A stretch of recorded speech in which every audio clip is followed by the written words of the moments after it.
Hey there, impactzonepodcast. We are back here again to talk more TNA wrestling shenanigans, and of course, we're here to talk about Sacrifice, the upcoming show. It's finally got one match announced for the show. This is a great match to be announced in many ways. This is the biggest and one of the best stories that you've been building for weeks and months and whatever, all of that stuff. Amazing story. I said before, I felt like this is where we're going at some point. At this point, this doesn't feel quite right. Because, this is a B show. Remember, this is a B show. And maybe, hey, well, wait a minute. We're trying really hard for the B show to be, have a really good big-time match on it and a big-time feud coming together.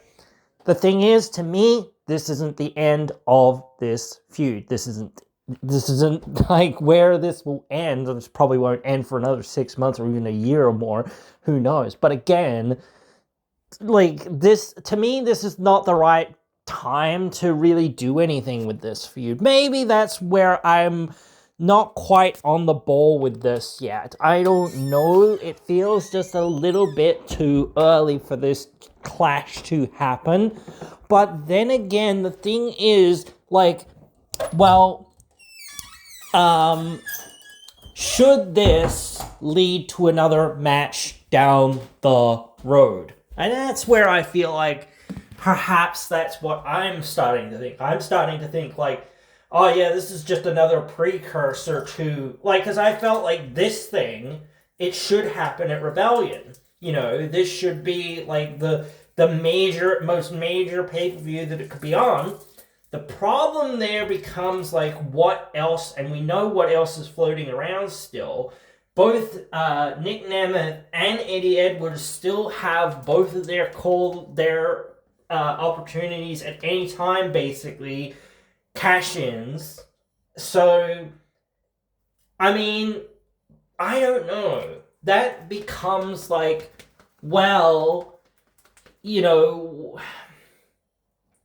again, I still feel like you might be going, okay, let's quickly transition away or whatever. Or I don't know. It really feels like a weird situation. And I said this before where I said, maybe you're having Macklin go in there just so that, Nick Nemeth or Eddie can come in and cash in. He's not going to win it.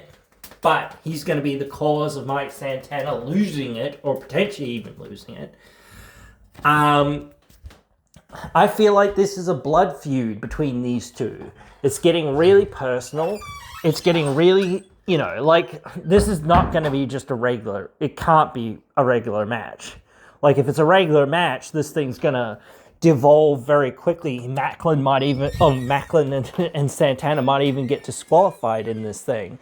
So, again, this is not just a regular match. This is going to be a heck of a fight here on this night with these two. So, again, to me, saying that, this is just a match that's going to happen, that isn't true. This is, what is going to go down. Again, you're looking at one of the most major, absolutely most major matches ever, probably on one of these B show pay-per-views. Whether or not that actually means anything is, I don't know, because the question mark will always be above the head of saying, well, why are we doing that? How are we doing that? And the thing is, Mike Santana still is fairly early on in this run. He's only a couple of months in on this run. I don't want him to lose the belt right now. That's where I'm at with that. So I do feel like you can't have two people try to cash in their call at any time opportunities and both of them fail. You know what I mean? I want to say before I go too much further that match between Leon Slater and Nick Nemeth was really awesome. And it was great to see that Leon won in that match. And it was actually a really smartly booked show in many ways, because you weren't just telling stories within the matches themselves. You were telling, and outside the ring and promos and all this other stuff. You were telling this story throughout the show. The heels won. The first match, Ariana, the heel won. Second match, the System, the heels won. Third match, who was it in the third match? I can't remember now. But the heels won. The heels won there. Oh no, it was that? Who was that? Who was that? My brain is farting. I'm gonna look. Oh no, that's just photos. Results. I'm gonna read the results. I don't remember. I'm getting old and forgetful. Where are we? Oh yeah, Enya Black beat Mara Shade. So again, yeah, the heel won there. Yeah, so yeah, like you had all these heels winning these matches, so that built up to the last match of, like maybe you can have like that expectation, well, the babyface is going to win then, but that puts that like more in jeopardy, like to an extent of making people feel like, oh man, maybe he won't win, but maybe he'll have like another moment at the end or whatever. And certainly the moments at the end where, Eric Young came out and Paul drove him and all of that, because again, it feels like you're gonna do something at Sacrifice now between those two. So now you've actually got that kind of set up. Hopefully next week you're actually going to announce it. Like there has been, like I said, with this show, there has been a lot of simmering build between a lot of different things, but like you needed things to be announced. You needed people to be able to see, oh shit, like what are the matches going to be? Because I was like, what is Santana going to do? Meanwhile, he's waiting for his match with Macklin.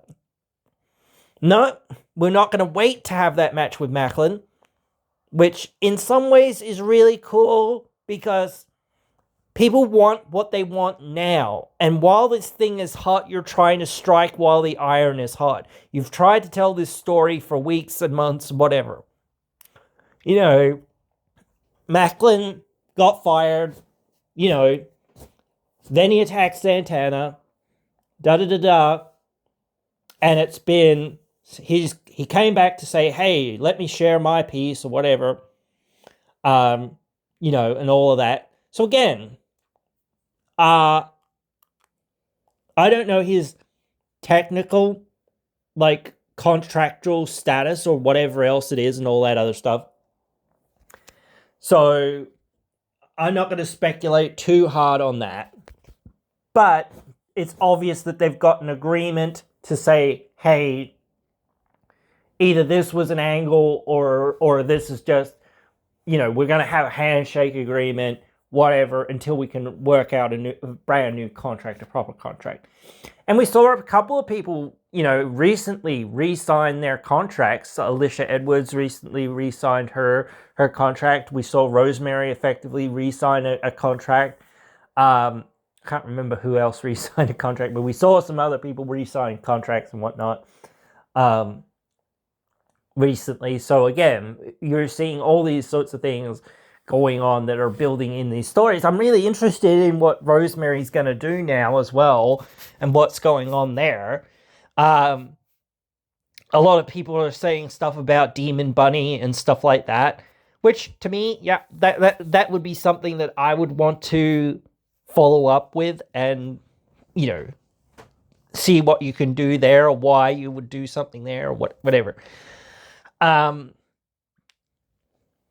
The question, I don't have the question to become there of that because it's like, I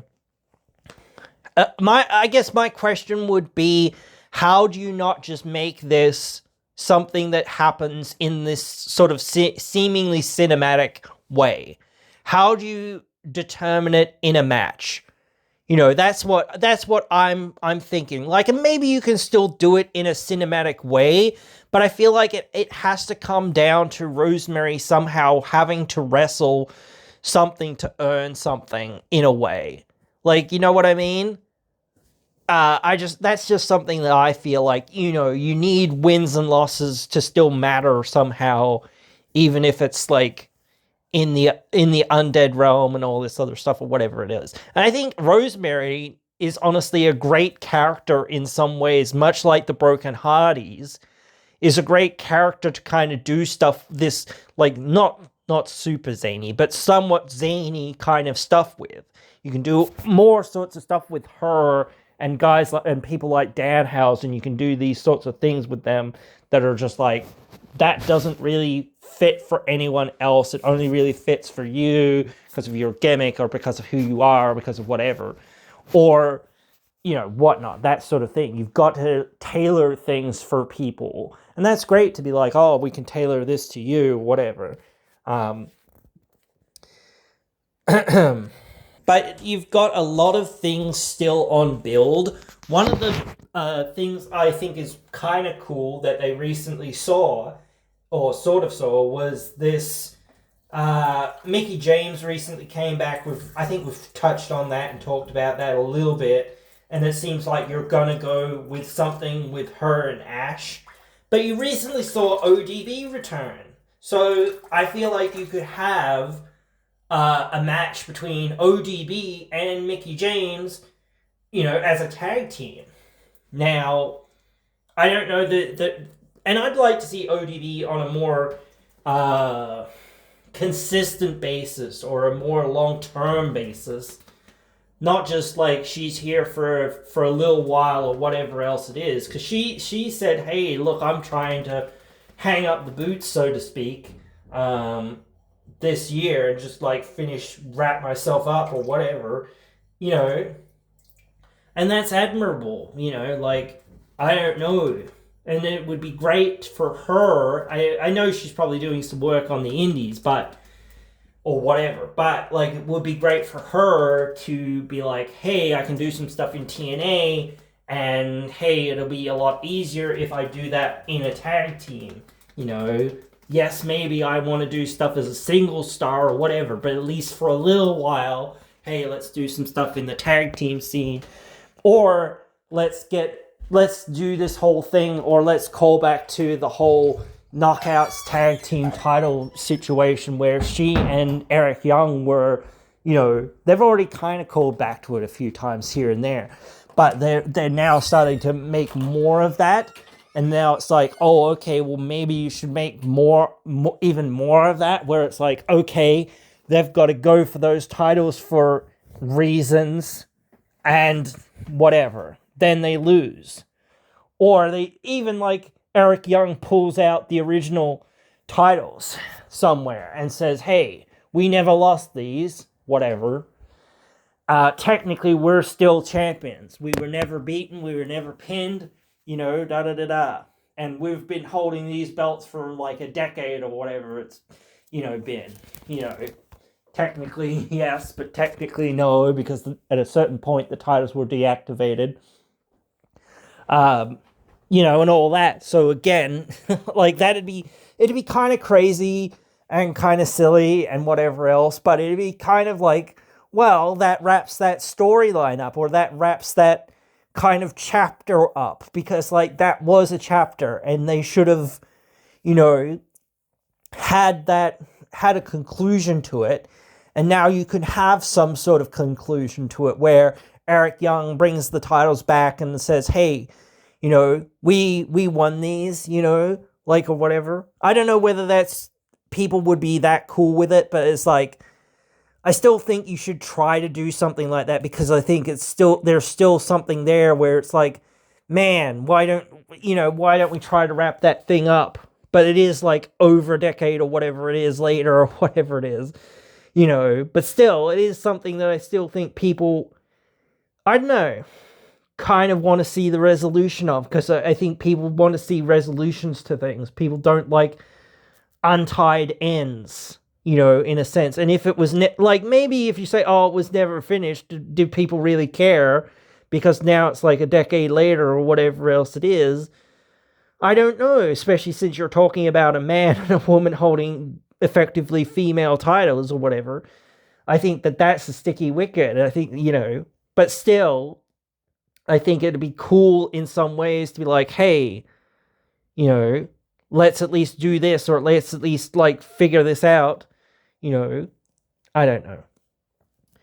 Plus, again, what else are you going to do with them? I don't know. Like, especially the tag team division, the female tag team division. It's like, wow, hey, there basically isn't one, So, and they haven't really been like trying to focus too heavily in on that or whatever, and whatnot. So again, it does feel very filler-y in many ways. I don't know. But yeah, like, it's taken them, like, I'm glad that this match has been announced, but it is only one match, and that's it. Like, like, maybe, yes, this is the biggest match right now, and this will drive some tickets, but then none of the other matches will drive that many tickets. Like, you know what I mean? Maybe if you have a stipulation like steel cage or no holds barred or something like that added later down the road, then that might drive some more tickets or something. But again, like, it is tough to say, and I'm not 100% sure, so I don't know. Well, certainly we can look at, I haven't even looked at the sales of late for the show, and I don't think within this time frame that you're gonna have much shifting in terms of tickets for this event due to this announcement as of yet. Maybe a few, I don't know. Could be, I wouldn't know. But let's have a quick look. So this, that's a 2-day combo. Okay, all right. So there is tapings the night after as well. Let's have a look. Let's see. Because I think we looked a little bit before, and there weren't many tickets left. I think there was like half tickets left for most of the arena. Yeah, I think it's about the same. Except, I think there was like a few floor seats left. There's no floor seats left. But yeah, there's still some skybox seats. Oh, I say floor seats, but like ringside floor seats, I guess. These other floor seats there's still some floor seats available for this. So certainly some tickets still left. I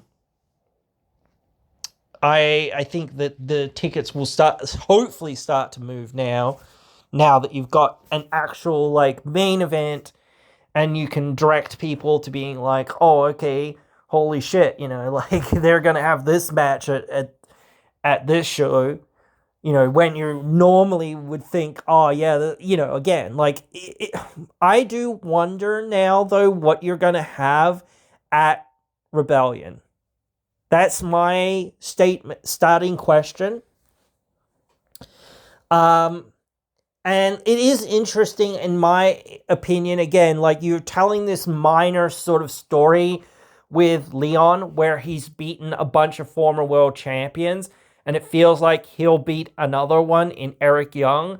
So again, like I feel like that's slated in for then.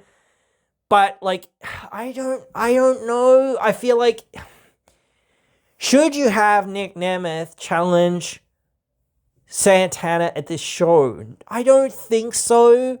I feel like you should have some other big time match but then maybe have him, like, it's sort of obvious he's gonna cash in. This is the time that he's gonna cash in. I don't know. I said before, like I said, you could extend this thing with Macklin. Just have them like fighting to the back or whatever else it is or whatever again. Does feel like a little bit cheap in some ways or whatever else it is, or just a disqualification or whatever else it is. And then building to a match, at Rebellion that is no holds barred or whatever else it is. But then it's like, oh, well, Nick Nemeth's going to cash in, type thing. This is like the subtext. He's going to cash in, he's going to cash in, he's going to cash in. Somehow, some way, he's always there lingering in the background. He doesn't even have to say anything. But now it's like, oh, he's going to cash in. He's going to cash in. Definitely he's going to cash in. He's watching like a hawk, this whole situation, getting prepared. He's going to cash in, and then you get there and he cashes in, like after a brutal, bloody, match or whatever else it is. I said that before, kind of, and I still think you could do that, but I don't know. I do feel like if you're gonna have your show go off the air effectively with these guys fighting in the arena or whatever, and having the match end in a DQ or whatever else, that feels like a little bit of a letdown. Tune in next time, like type thing. Yes, like people want to be on the edge of their seat and want to be like, you want to leave them wanting more in a sense, but you don't want to cheese people off and be like, oh, we're not going to give it to you this week. You thought we were going to give you this match properly? No, you've got to pay on the pay-per-view for that. I think like the subtext of you sort of saying here that in some ways, Leon is one of the next big guys. And even if he's not going to win the title anytime soon, I feel like this is in an attempt to make him look like, again, he could be in that picture even if he loses and doesn't win that belt. I think it's starting to become a way of elevating him up a lot more. You made him win, or you gave him the win against Nick Nemeth. And now, like, you have the opportunity to give Nick Nemeth that world title. So again, if you gave him that world title, you could say, hey, look, Leon recently beat him. That's where we're going, excuse me. I mean, but you don't exactly have to do that, but like now that becomes like a clear, like, sort of thing that you're trying to do, at least somewhat. And maybe I said before, like,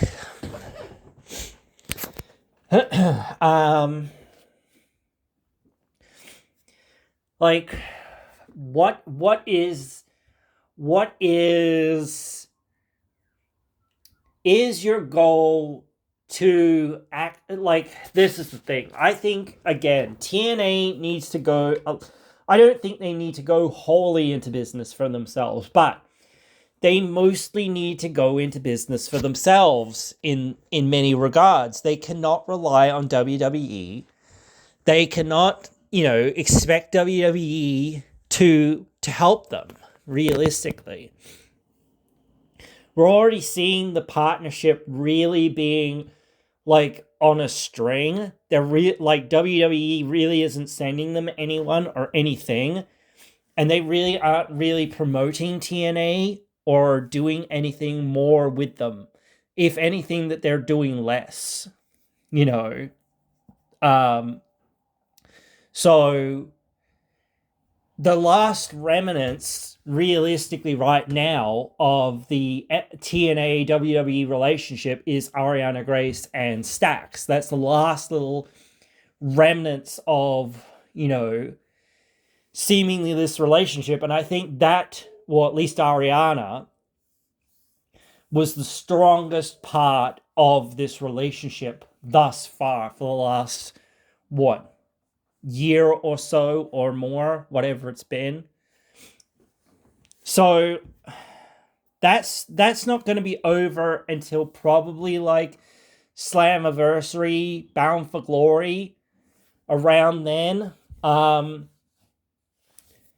Maybe before then, maybe at Slammiversary, maybe at Bound for Glory. One of those two, I would say. I think the last vestige of this working relationship could be at this Bound for Glory, realistically. And I say that because like they could induct AJ Styles into the Hall of Fame at that point, and then say, okay, cool. We've put AJ in the Hall of Fame.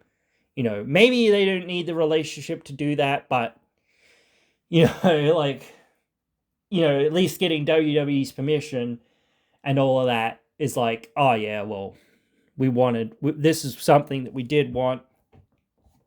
Obviously, we wanted more, but if we can't get it, we can't get it. At a certain point, so you have to look at saying, okay, what more can TNA get from this relationship? Just more people like that come in for a week or a month or for a cup of coffee or whatever it is and then leave again, basically. There's like thus far, even like I say Ariana's been there for a long time. And she has been off and on, but she hasn't been there consistently or whatever. Now she's here like somewhat consistently. And whatnot. Like, again, you start to ask yourself, like, how much is WWE going to be like, wow, she's doing a great job with this or whatever. Let's bring her back to NXT and let's make her a proper star out of her, or let's actually invest some time into her and whatever else, and then let's put her on the main roster, or even just put her on the main roster or whatever. There's a lot of, I think this is something funny and I don't like about WWE. They have a lot of great talented people on their roster, but they also have a bunch of people, especially on the main roster, that don't feel like they belong there. And I'm not just talking about the legitimate jobbers that they need there sometimes to help put other people over or whatever else. I'm talking about the people that are just kind of there and they don't really care about. There's a succinct level of saying these guys aren't talented enough or aren't well trained enough to be in NXT. Or probably even on the indies. Or maybe they can be on the indies, but they still need to train very hard to get to WWE. And shouldn't be having this opportunity at this time because they're not talented and they haven't developed themselves enough to wrestle at the highest level, which is where you have to be when you're wrestling for WWE, even as a jobber. And I'm not just talking about mistakes and botches or whatever. I'm just talking about purely, like talent and like doing your moves. And I know that can be like saying, oh, well, they botched their moves or whatever. But I'm saying, if you don't look good doing what you're doing, if you look like, I don't know, you're out there playing with kid gloves and whatnot, that doesn't look good. I don't know, I don't think I've mentioned this yet, but I'm going to quickly mention it, is that it looks like Steph DeLander and Mace Warner have left TNA, and this was apparently due to her neck issue. I believe that she had the injury that she had, and basically TNA's doctors saying, hey, we can't clear you to wrestle. But apparently she got a clearance from another set of doctors in WWE, I think it was, to say, hey, you can wrestle, um, and all of that sort of stuff. So she was like, hey, you know, we're just gonna leave because, you know, that's somewhat unfair. And I think there was some discussion about like, well, we had to cover all of our medical bills and all of that stuff and what rah rah rah, which I know that I don't know whether the injury happened in the company, but whatever. I think that they were well aware of it, and they knew that she was working through that injury for a while, and they cleared her to compete while she was injured, which is like, maybe she didn't even tell anyone. I don't know, but yeah, maybe it should have been like more obvious. I think that she was injured at certain points or whatever else it was as well. Um, but yeah, like, especially to physicians who are, there, who are like actually checking in on people or whatever, you know. So that sucks that they're gone. It's like, obviously we don't want to lose people, especially like in this regard of saying, oh well, they wouldn't clear me to wrestle, and yada yada, they wouldn't pay for my surgeries and things like that or whatever else it is, like that we don't want. We want people to feel like, oh yeah, well, we tried to do everything we could or whatever else it was, even if the injury didn't happen here or whatever else it was. No, we tried to send you to get scanned, or we tried to, we did everything we could in our power to support you, and yada yada yada yada. So that's something that everyone should realistically do in a sense. But like TNA, you might argue that they don't have the budget for it or whatever. That's a thing that you should be spending some of your money into. It's not just all about production and all about the wrestlers. And well, in this case, this is a tangent to the wrestlers, but it is like saying, hey, we've got to have their safety in mind and their ability to perform in mind. So if they're injured, maybe they didn't, well, maybe they were feeling sore, but they didn't know the extent of their own injuries. Hey, you've got a friggin' torn rotator cuff. You've got this, you've got that. Oh shit, I didn't realize I had that. I just was feeling a bit sore, and like, I've been wrestling through this injury for months, or whatever, and I just didn't even know. Because like the indies literally don't have, or they don't really have doctors that much. So there is that whole shenanigans and whatever. So like, or they've been deliberately being like, yeah, I've got this injury, but you know what? I need to pay the bills. And what pays the bills? Wrestling. So I've got to go out there and wrestle. So, and that's what people used to do a lot of the time. They used to work through a lot of their injuries because, hey, that's what you've got to do. I mean, yeah, obviously you could go do some other job or whatever else in the meantime, or whatnot. But yeah, like it is one of those things that this is what a lot of people do in their life and want to do in their life. So you could perhaps understand why they might not be like, oh yeah, I'll just go get a 9 to 5, or maybe like if you're like somebody who like goes and says, oh, I'll work at a restaurant or whatever, or at a bar or something like that. Maybe you're not working the traditional at least 9 to 5 or whatever else it is, but I think that that's what, to make ends meet. Sometimes you have to say, well, yeah, doing those restaurant gigs, you're really relying on tips, especially in the US, which is most of where like the wrestling happens there. So though I don't 100% agree with that, but again, like that is the current state of things. So that is what you've got to live with per se and exist with. You've got to exist within the current frameworks of what is. You can certainly try to make a difference, but again, you need to realize, oh yeah, but still I've got to work with the framework that I've been given to an extent, because that's all I can really do. I can't really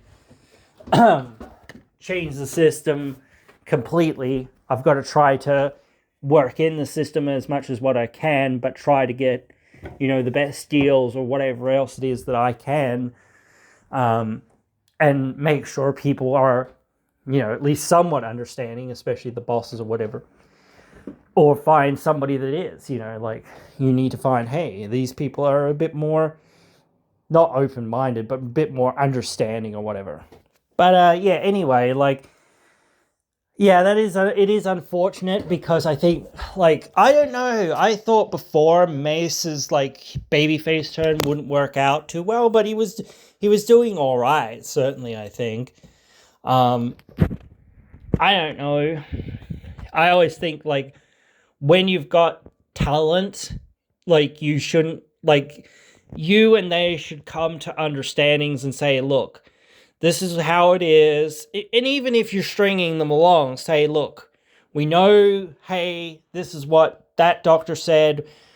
Right now, we don't know. We want you to do more tests, or whatever it is. We want to make sure that you're okay. We want to make sure that you're not gonna, be injured or cause injury unto others or any of this other stuff, and please be patient with us, or please, like, let us go through the steps, let us go through the protocols that we need to go through in order to clear you.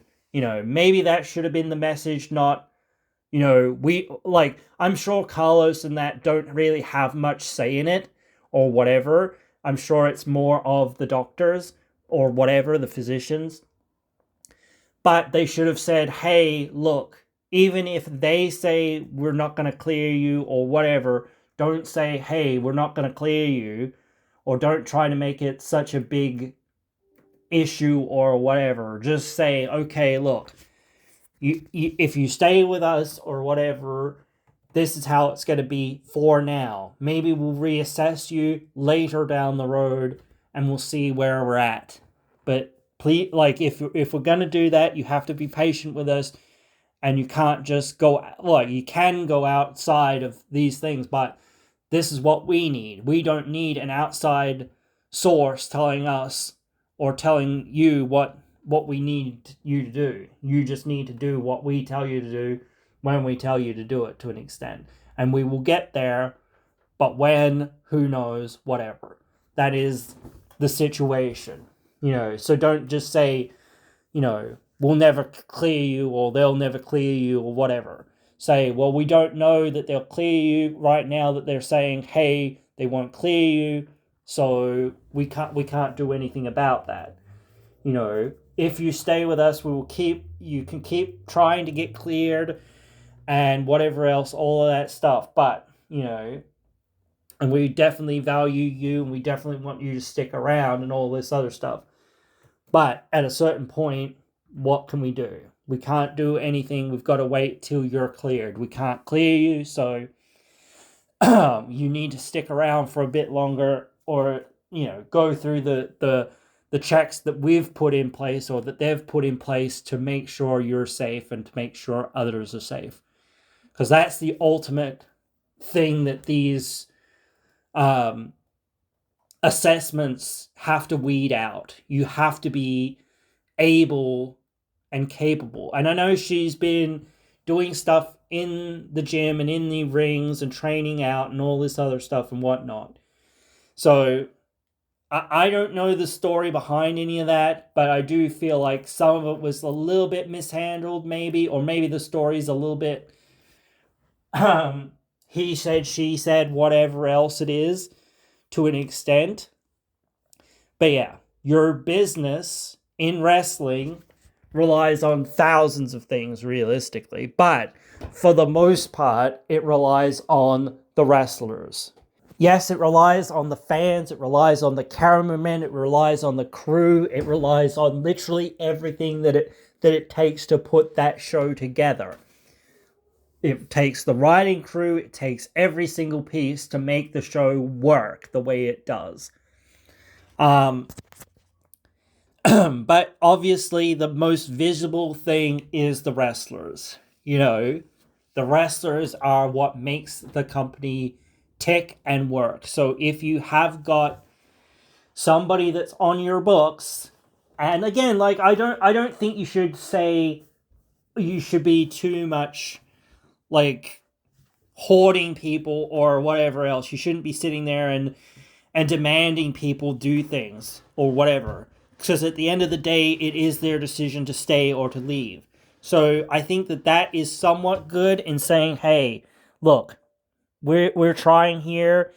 You can either stay with us and go through the checks and balances that we try to put in place, and maybe we'll clear you at some point or whatever.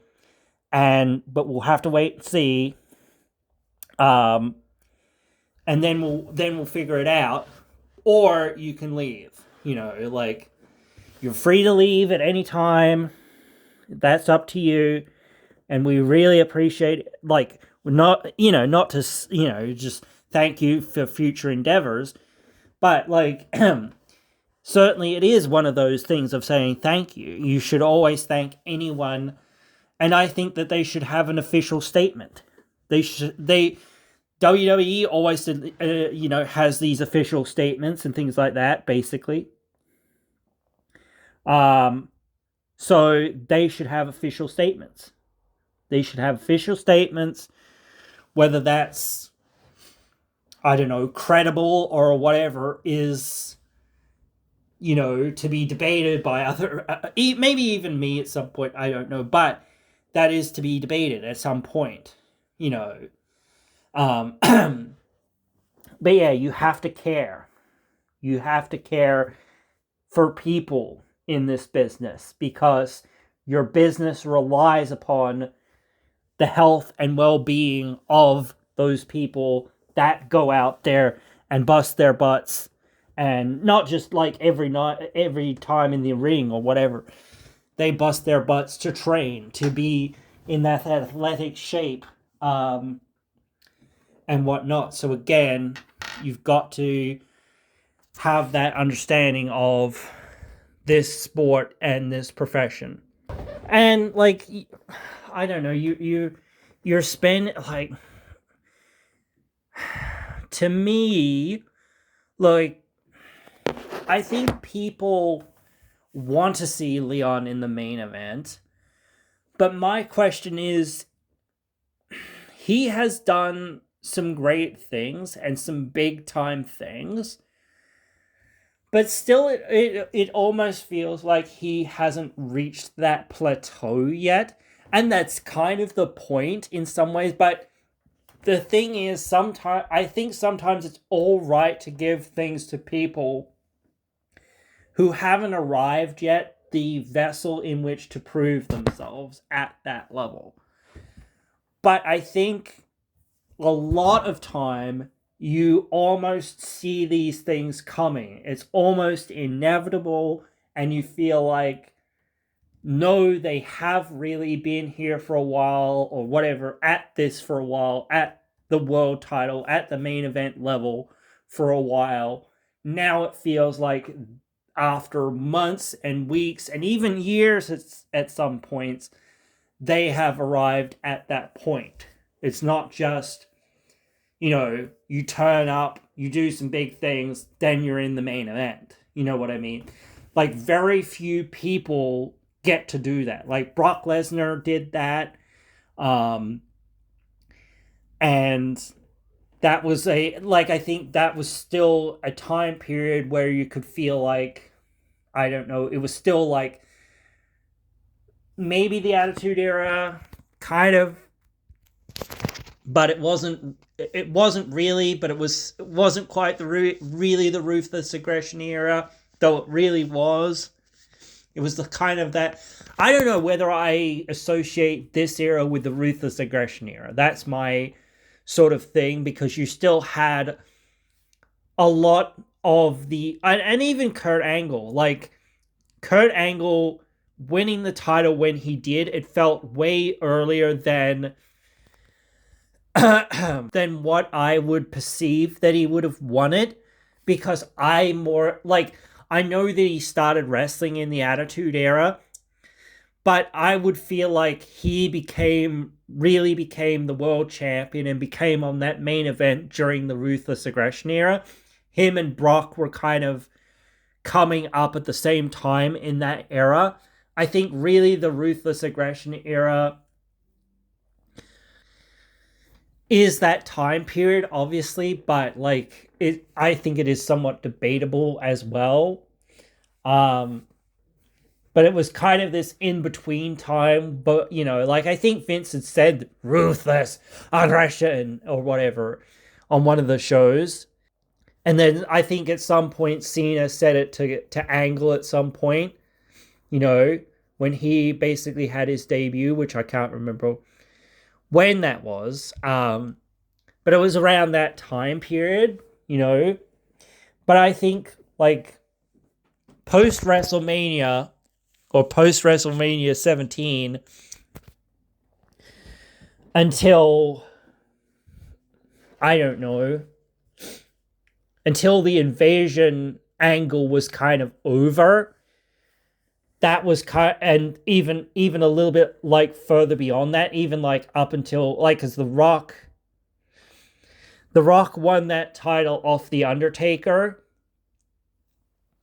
and then basically immediately lost it to Lesnar, and which like in some ways it didn't make 100% sense. Maybe like they didn't want to beat Taker clean or whatever by having Lesnar beat him, and they wanted Lesnar to feud with Taker instead of the Rock beating Taker and I think it was Kurt Angle at the time in that triple threat. Which like it was I think people really loved it, and people liked The Rock, but it was like, people felt like he's a part-timer even back then. Like, he's only back for a short period of time between movies or whatever else it was. And all of that sort of stuff. So like you can hear it in their match that people are pulling for Lesnar to win, because they were like, Rocky, we love you, but we know you're not sticking around. So come on, Lesnar, win, Lesnar, was like the audience's attitude. They wanted to see Lesnar do the thing, and he did the thing. But I think that reign by The Rock was totally unnecessary, and I think it sort of, I think it somewhat cut The Undertaker's reign somewhat short, to an extent. I think you could have had, Lesnar, win, but then again, like I think they wanted Lesnar to win in decisive fashion. They wanted him to look like a beast. And I think they somewhat wanted to say, hey, he beat The Rock or whatever.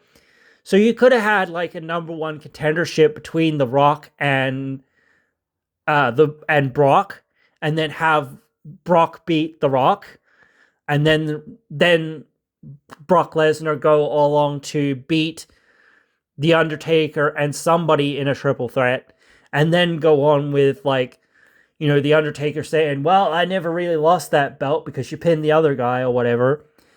And, coming after Lesnar the same way that he kind of did, and then having that great Hell in a Cell match and all of that. But yeah, no, I feel like that was, there was something to that time period that didn't really, I don't know, maybe it's because a lot of people, and I think me somewhat included, really associate the Ruthless Aggression era with John Cena. And maybe like John Cena, like winning the belt is really more of sort of the start of the PG era, more so.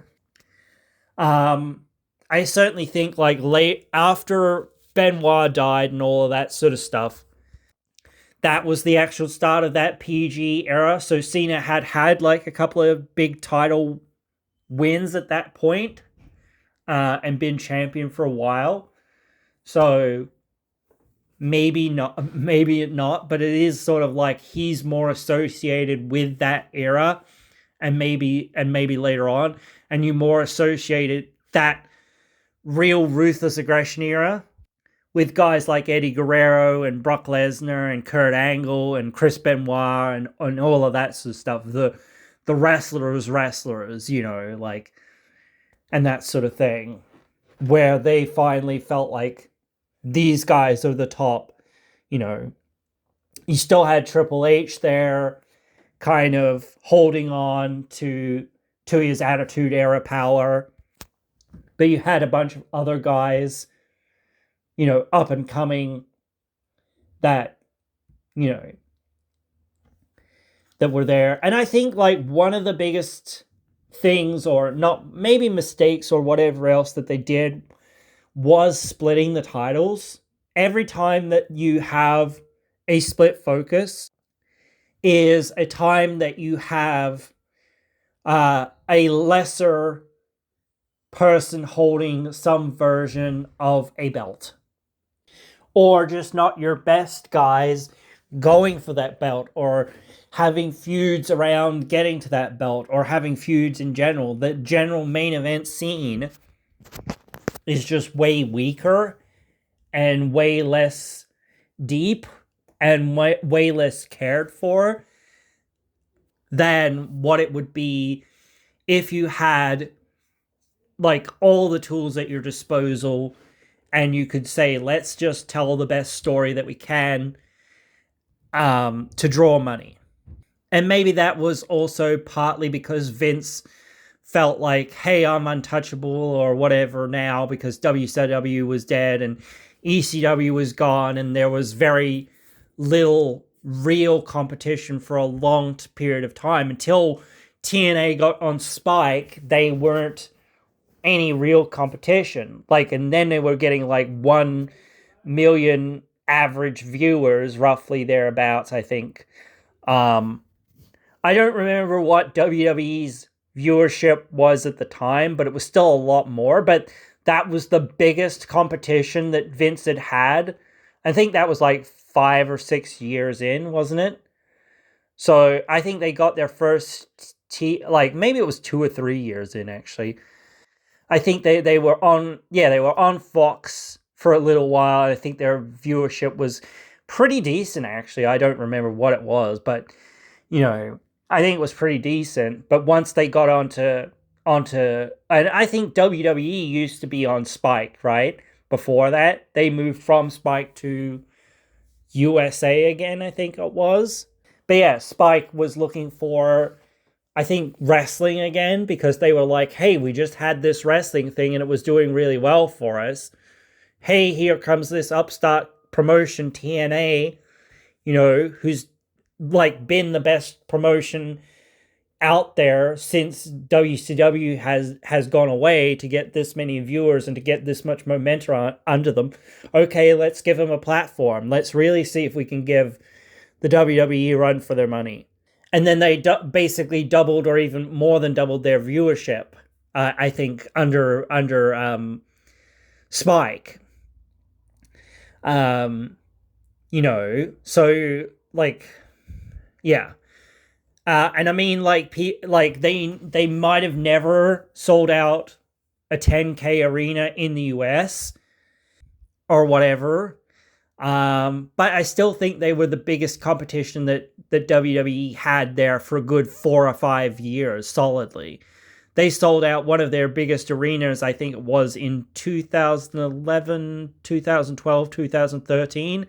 And arguably that was after their peak years, really, because their peak years were like 05 to 07, or 05 to 09, rather, roughly thereabouts. Like their big peak in viewership was in 2010. I think they were still doing some good numbers in 2011 and 2012 in the arenas. but they weren't doing as hot in the viewership. And there was a huge perception, like, kind of problem.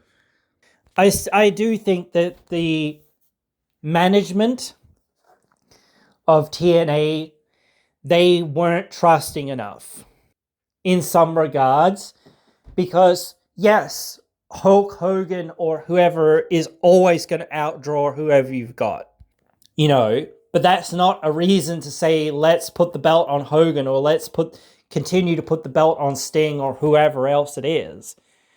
We should only do that when it really works, when it really makes sense, or whatever else it is. Not to say that you can't have Sting or whoever in main events or in big programs or whatever else it is, but there's a certain point of saying, no, we need to rely on our guys that we get, that we develop. And yes, maybe we can develop some of these ex-WWE guys as well, but that shouldn't be our sole identity, that we're this ex-WWE company or whatever. We're just a bunch of ex-WWE guys. We have to find some indie guys, or we have to have our own guys that people are invested in, that feel like they're at the top. And now I'll come back to right here, right now, because I know I've been waffling on about the past and whatnot and all of that. But it is important to understand that's the goal. Even if Leon is leaving for WWE, we don't know that he's, you can feel like maybe he will, maybe he won't, whatever. That is not any of our business, realistically. Our business, or TNA's business in this case, is to present somebody and try to build somebody.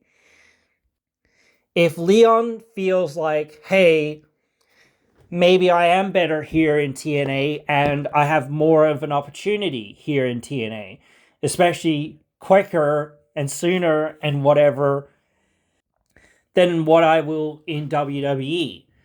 I can go to WWE and get a potential opportunity there, but what will that do for me?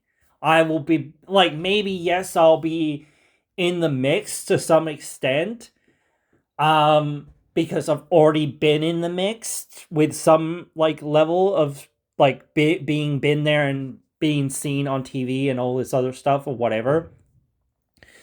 But realistically, I've got to start from the bottom. Well, not literally the bottom up, but I've got to sort of start from the bottom up. Whereas if I'm here in TNA, yes, there might be times that I'm going down a little bit, or peaks and valleys or whatever else it is. But for the most part, realistically, I'm going up, and people know that. People know that I'm going to not just be here and be another face in the crowd.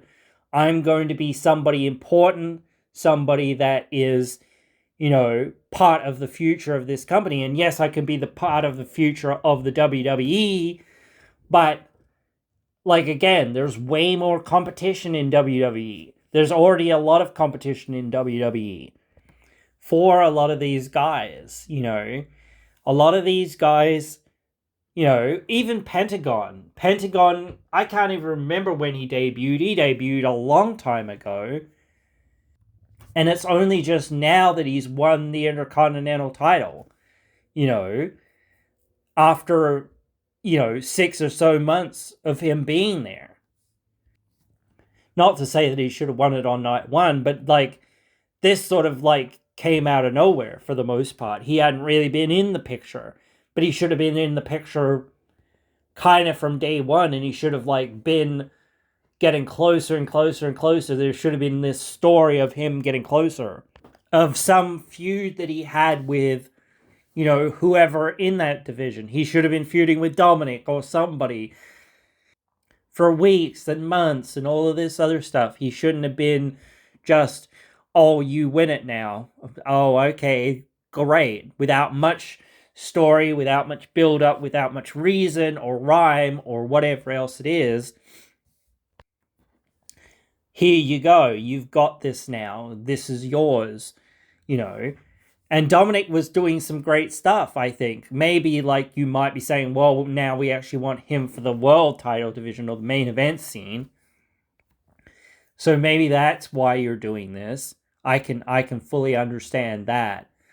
But, like, that is up to WWE, obviously. But again, it does feel like, again, this ADHD booking or this booking of, like, wow, we forgot how over Dominic was, or whatever. And now here we go, we're finally going to do something with him. Oh, no, we're not. We're going to actually, take that out of there, and then we're going to push him into the main event or whatever. Okay. And he only just really won it again, like, I think. And it's like, why? What for? Like, you know what I mean? He lost it to Cena, then he wins it back from Cena like a month later, and now we're only like a couple of months like after that where he's lost it again to Pentagon. Like, what? That's what I mean. It's just, so much all over the place.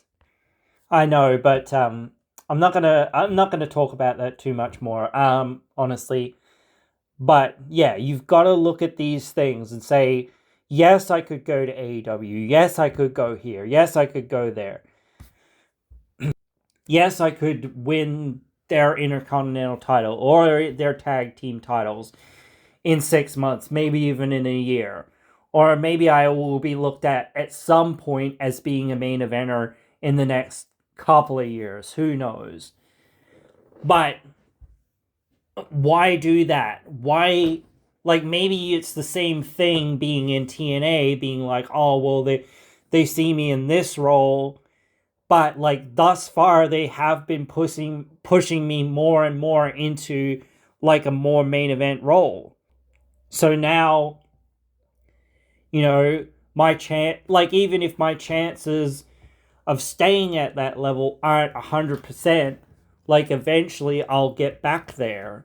I'll get to that point where I am looked in at that way. Whereas WWE, like, if I go to WWE after I've won the world title here, they might be still like, nah, we'll put you in basically the mid card or whatever. So, like, you might say, oh, is it really worth me going and doing this? Well, yes, because it adds something to your resume in a sense. It shows WWE, hey, he can be a major player, maybe a major player in a small pond, and maybe, like, yes, we will use him in a mid-card role, at least at first, at least to get the audience more, like, acclimatized to him being here every week, every month, for the year, or whatever. But, we've got to actually build you into what we see as a main eventer. I don't think that they would see Leon as a main event level get. I think they see, like, guys like Joe Hendry as a main level get. And even guys like him, who are, like, way more over and have way bigger merch sales and things like that than what Leon has. He's been there for, like, 6 months, 8 months, whatever it's been. I can't recall, whatever. But he hasn't really, like, he's just won the NXT title. And that's their C grade title. And now he's basically on Raw, or no, he's on SmackDown rather. Which is, like, really weird that he's, like, now being the face of NXT while being on SmackDown. But then again, it's like, promotes NXT to some extent. But yeah, just, like, looking at that and being a bit real with yourself and saying, hey, he's a bigger star than what I am. So what would be my future prospects in going there? My future prospects would be maybe the mid card at best. And even if I'm world champion here and as big of a deal there. Maybe it'll take 6 months or even longer for them to like capitalize on doing something with me.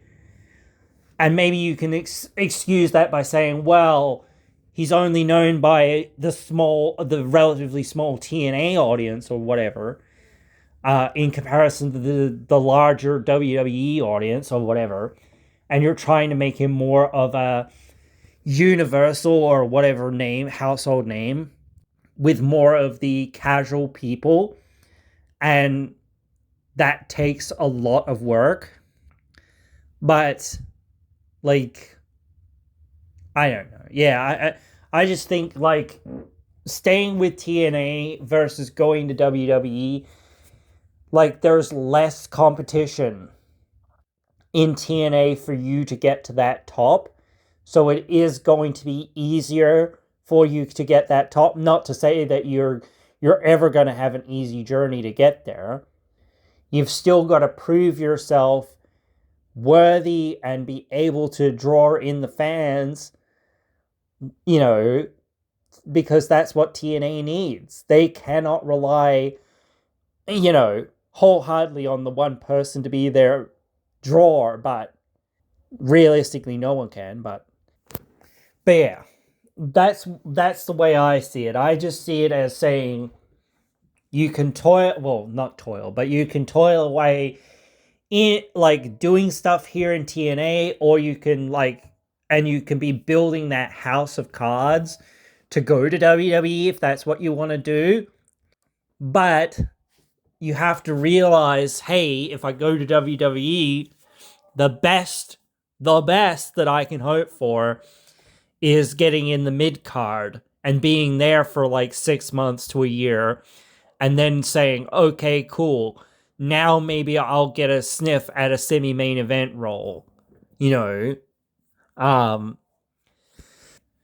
But yeah, you can obviously still say the same thing of TNA. If you're here for another 6 months to a year, you could be like, you're already sniffing that semi-main event scene / main event scene sometimes.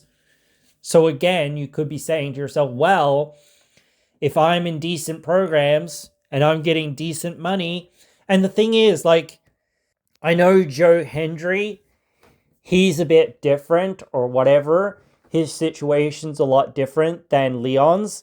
I think Leon is a lot younger, or a fair bit younger. I think, Leon has a lot of connection with his family. We've seen his family at ringside, his girlfriend, his mom, his sister, all that stuff. Whereas we've never really seen any of that from Joe Hendry. And maybe that's because he keeps his private life private, and that's cool for him and whatever else.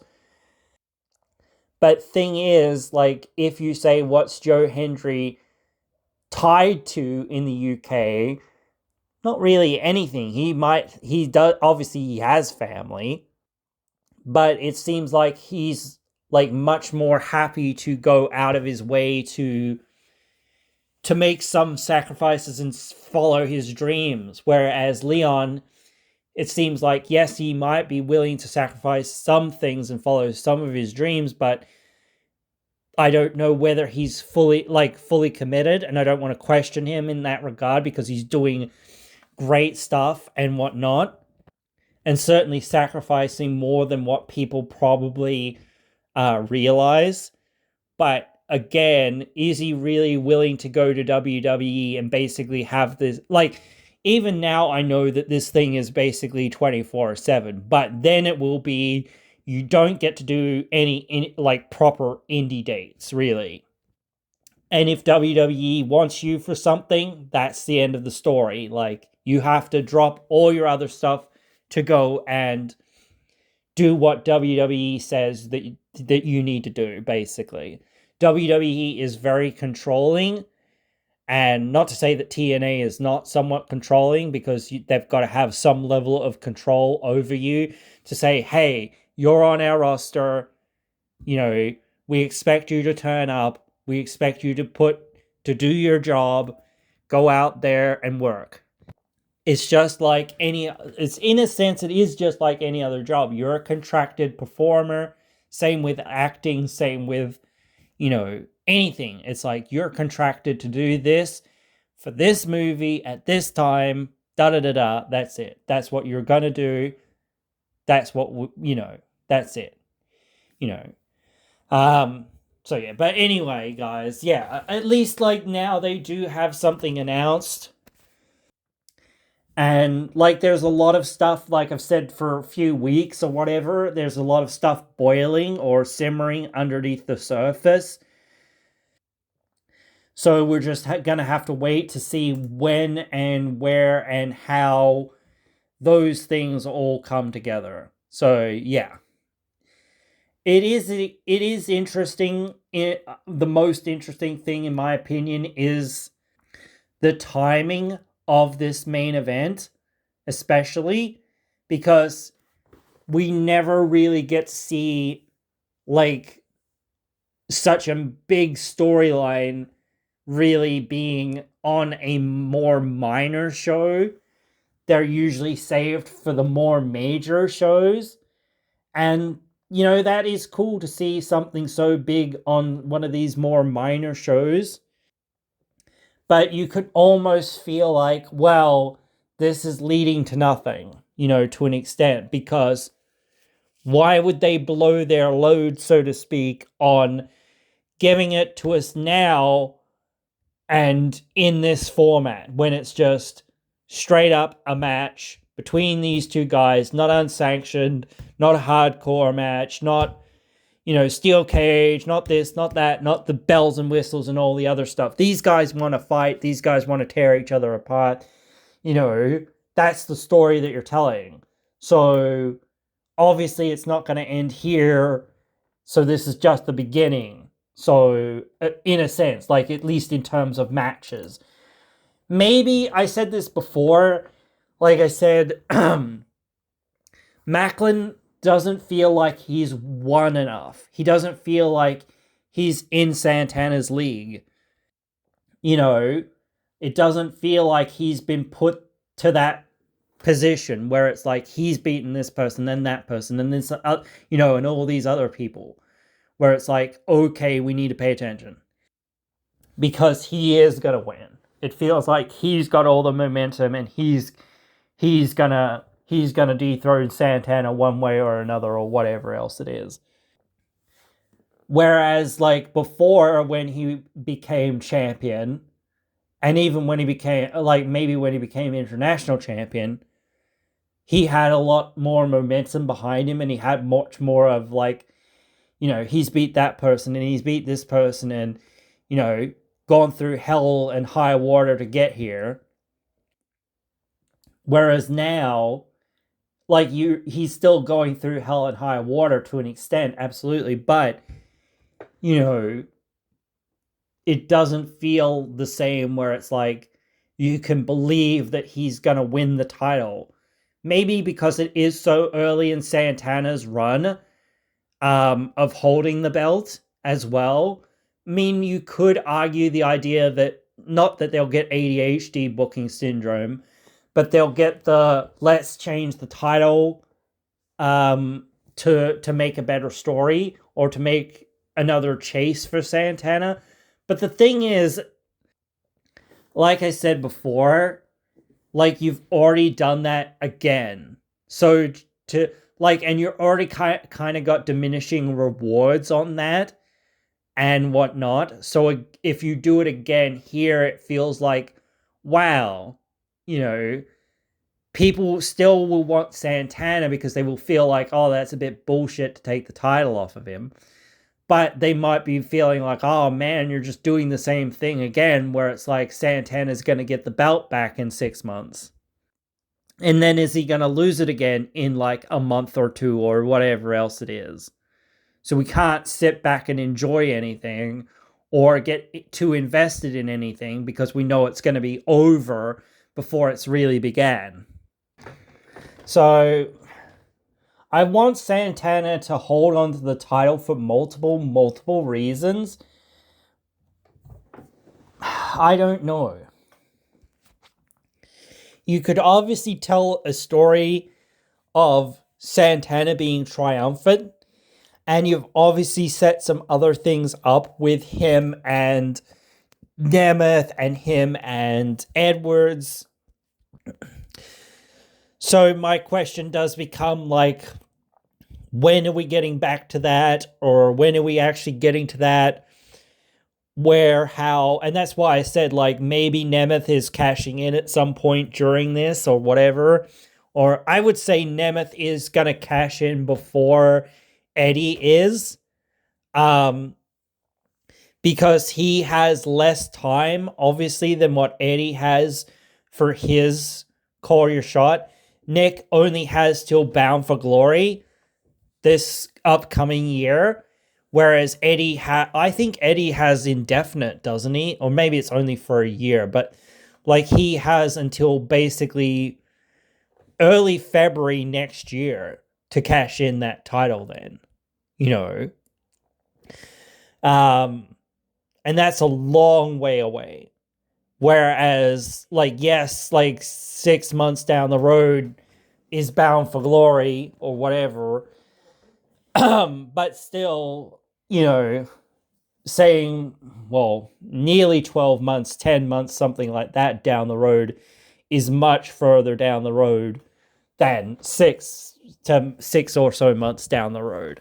You know what I'm saying? So it's clear that Nemeth has to cash in at some point, you know, and at that point, when you get to Bound for Glory, then it's going to be like somebody else has a Call Their Shot, you know. So again, you know, if you're going to have another person being able to call their shot again, it's going to be like, you know, like, you know, you certainly can't have 3 people, obviously, because Nick Nemeth is going to have to cash in before that. But, you know, you're still going to have, are you going to have 2 people again having a Call Your Shot opportunity? I would say you need to have Eddie either cash in at Slammiversary or Bound for Glory, so that that's out of the way at that point.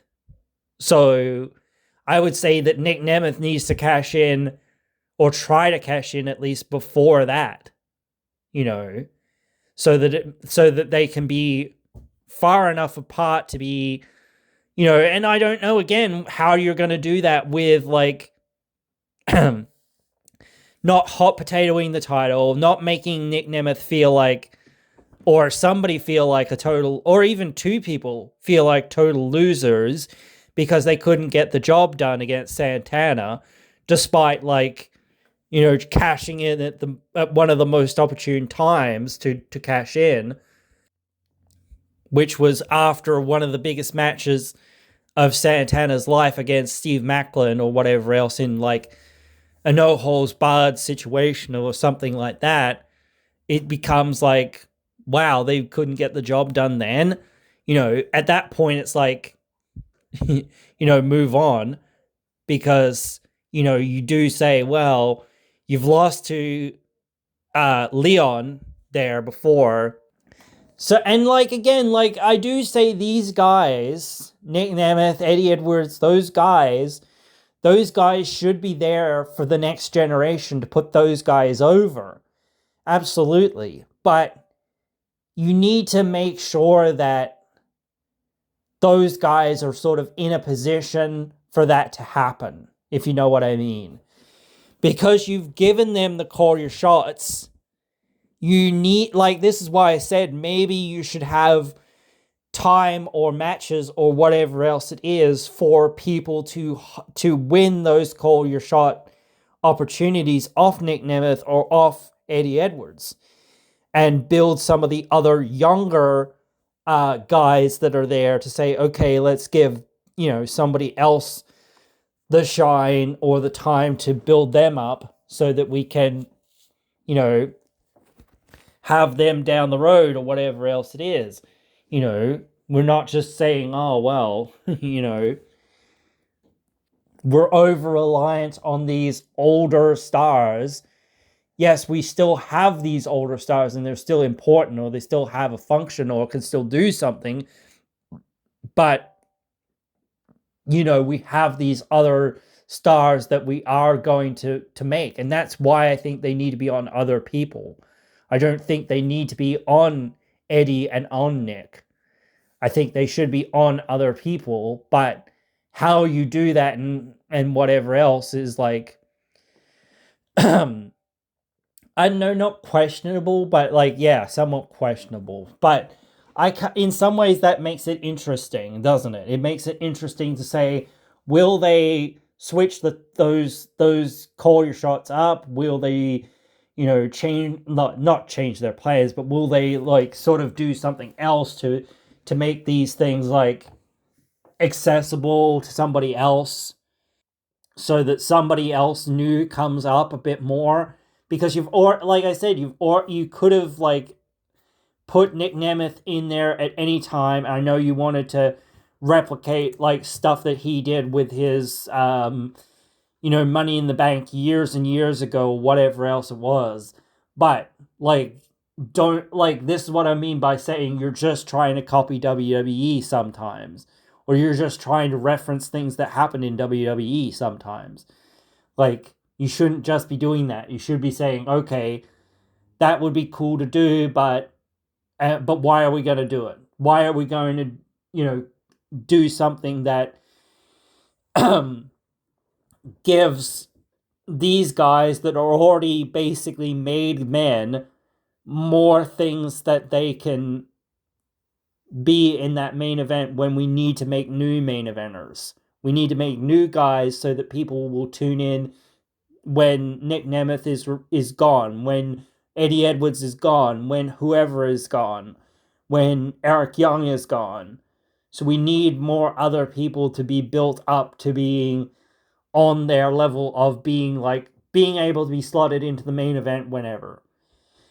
So yeah, no, that's my only real gripe. I think Macklin is now kind of getting there, that you're actually building him into that position. And maybe I feel like maybe he should be one of the guys that gets that one of those corner shots. I think AJ Francis is another person that could get that. So I don't know. But still, it is somewhat questionable to an extent, like the details, I guess, how you get there. But that's fine if it's like a ride we're all on for the next few weeks or the next few months or whatever else it is. But yeah, again, I would have just said, I don't know. I think the story of, Macklin turning his back on everyone because he lost his job is very interesting. But I think you could have told a very similar story of him turning his back on Santana and whatnot and all of that stuff because he won the world title opportunity. And now he's like, bro, I've got this. We're friends, but I've got this and I am going to use it, and I am going to use it on you. But you know what? I'll tell you what I do. I'll let you know when I'm coming or something. And then Santana's like, oh yeah, thank you, brother. I appreciate that. You've always been a selfless friend here and whatnot. And then you have him attack him. Selfless, Mike? Yeah, that's my problem. I'm too damn selfless and all that sort of stuff, So you go from there. Like, that's the way that I would have perhaps done this. Who would I given the pink slip to? I don't know, dude. Does it matter? Maybe EY? Like, I don't know. Who, like, Eddie Edwards was in that match, and Trey was in that match. I don't think you should fire any of one of them, but I think you could fire Eric Young and do something with it still, So I think there's more potential probably there, kind of thing. I don't know. Um, but yeah, that's me. That's my thoughts on this for now. I've spent way too long talking about it, like always, because I love to talk about wrestling. And I'm obsessed with wrestling, guys. So do excuse me if you guys know kind of all this or have thought through all of this or whatever else it is. But it is for those people. Oh, it is just for me in the end of the day because I'm obsessed with wrestling and I've got to talk about it.